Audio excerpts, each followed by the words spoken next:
Programang ito ay rated SPG, striktong patnubay at gabay ng magulang ang kailangan. Agad ngang napasugod si Tinding sa Bernardino Hospital para tingnan ang kalagayan ni Tanggol. Wala pa ring malay si Tanggol.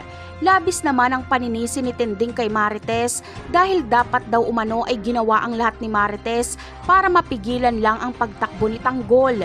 Dahil kilala niya daw umano ang mga gerero ng mga tuso at mapanganib. Nagtaka naman si Marites kung bakit maraming alam si Tinding tungkol sa mga gerero. At dito na nga inamin ni Tinding na si Don Gustavo Guerrero ay ang ama ni Marites. Bunga umano si Marites ng panggagahasa ni Gustavo kay Tinding. Parang binuhusan ng malamig na tubig si Marites sa kanyang nalaman. Hindi niya ito inaasahan. Apo pala ni Don Gustavo si Tanggol. Humagulgol ng iyak si Marites. Matindi ang pagdadaan ng sakit ng kalooban ni Marites na pag-alaman niyang tatay niya si Gustavo at mapag-aalaman niya pang si Santino ang nangbomba kay Tanggol, habang si Tinding naman ay maninilikado ang buhay dahil magkikita sila ni Pilar sa ospital.